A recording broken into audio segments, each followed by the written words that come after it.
The radio studio was a small, intimate space, a quiet sanctuary from the relentless glare of cameras and the roar of stadium crowds. Zhan sat alone, the microphone a silent confidant, the red, on air, light a gentle pulse in the dim room.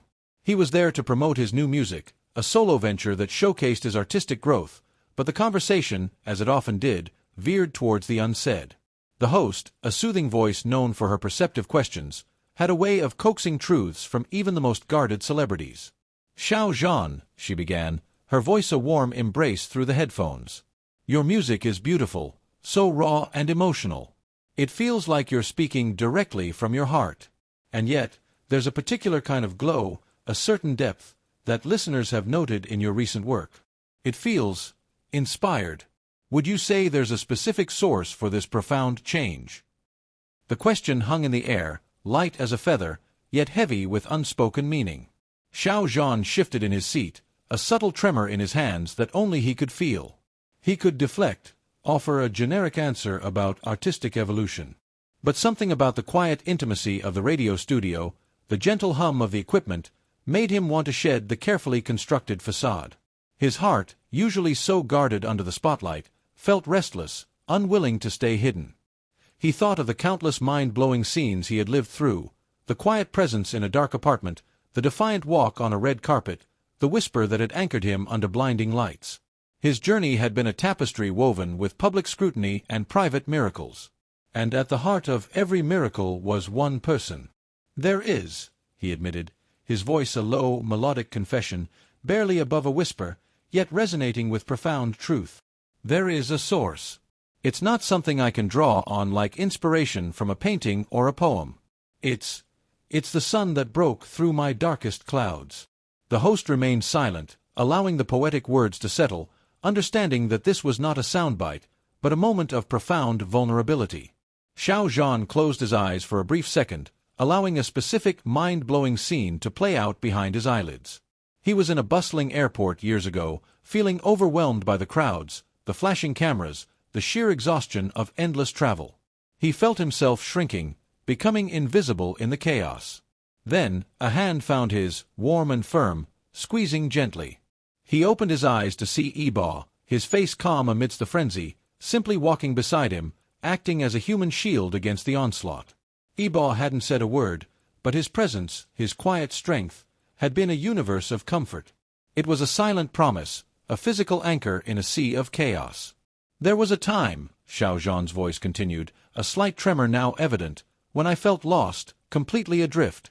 I was surrounded by noise, but I felt utterly alone. I had built walls around myself, not to keep others out, but to keep my broken pieces in. And I thought that was how I would live, forever trying to mend myself in secret. He opened his eyes, looking directly at the microphone, as if speaking to the person on the other side of the airwaves, or perhaps, to the person in his heart. But then, someone came along who didn't try to tear down those walls. They just stood outside them. Patiently, quietly, until one day, without even realizing it, I opened a window. And they didn't rush in. They just showed me that there was light on the other side. His voice grew stronger, imbued with a newfound clarity. They taught me that a heart isn't meant to be hidden. It's meant to be lived. To feel everything, the joy and the sorrow, the light and the shadow. And that true strength isn't in enduring loneliness, but in accepting a hand when it's offered. The host, her voice now a whisper, finally spoke. And this sun, this hand, is it the person we all believe it to be? Zhan's smile, previously a quiet radiance, now bloomed into something breathtakingly open and genuine. It was a smile that spoke volumes, a mind-blowing scene that, though unseen by the audience, resonated through the airwaves. My heart, he said, his voice laced with emotion, couldn't stay hidden any longer. And no, it's not just the person you believe it to be. It's the most precious truth I have ever known. The interview ended, not with a burst of music, but with a profound, emotional silence. The airwaves had carried more than just a promotional interview. They had carried a confession, a poetic unveiling of a heart that had found its home. Fans listening around the world felt it, a collective catch in their breath, a surge of emotion that transcended mere celebrity adoration. It was a mind-blowing scene painted not with visuals, but with words, a silent truth that had finally found its voice. The radio interview had ended, and the airwaves, once filled with Xiao Zhan's quiet confession, were now thick with a profound, emotional silence. Across town, in a car navigating the city's evening traffic, Wang Yibo had been listening. He hadn't been in the studio with Xiao Zhan. He had wanted him to have his own space, his own voice, to tell his story on his own terms. He had just been a quiet witness, just as he had been in the wings of the awards stage. He heard the words about a fortress and a shield. He heard the metaphors of darkness and light, of a hand offered in chaos. And he heard the simple, mind-blowing truth in Xiao Zhan's voice when he spoke of a heart that couldn't stay hidden any longer. In the quiet of his car, under the cold, indifferent glow of the streetlights, Yibo felt his own heart swell, a powerful, almost painful rush of emotion. He wasn't just hearing a public confession. He was hearing his own story, told through the poetic voice of the person he loved. It was a beautiful, powerful echo of everything they had been through, and it was a public declaration of a truth he had long known in the quiet privacy of their shared life. He didn't call. He didn't text. He knew where Xiao Zhan would be, and he knew they both needed a moment to process this new, mind-blowing reality. He drove directly to their home, the city's noise a distant hum in his mind. He walked in to find Xiao Zhan standing in the living room, a single lamp on, the quiet hum of the refrigerator the only sound. He looked exhausted but radiant, a man who had finally set a heavy weight down. Xiao Zhan looked up as he entered, and a small, weary smile touched his lips. He didn't have to say a word. He didn't have to ask, "Did you hear?" The air between them was a silent, poetic conversation that spoke more than 1,000 words. Yibo just walked over to him, pulled him into his arms, and held him close. He didn't say, "You were brave." He didn't say, "You were brilliant." He just held him, a silent, powerful acknowledgement of the courage it had taken to do what he had done. It was the most mind-blowing scene of all, a quiet, private truth that made every public confession, every poetic whisper, and every glowing look worth it. It was a silent promise of a love that was not just a shield against the world, but a home. The radio interview had ended, and its profound, poetic truth had settled over the world like a quiet, beautiful snowfall.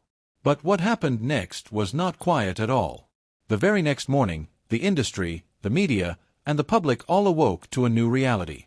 The man who had been a symbol of quiet solitude had just declared that he had found his son, and the ripple effects were a mind-blowing testament to the power of a single, honest confession. Their agencies, which had spent years meticulously managing their images, were initially thrown into a state of bewildered chaos. The old rulebook was useless. You couldn't control a narrative that was so pure and so authentic. They had expected a crisis. They got a revolution. Public approval for Xiao Zhan had soared to unprecedented heights, not just for his music, but for his courage.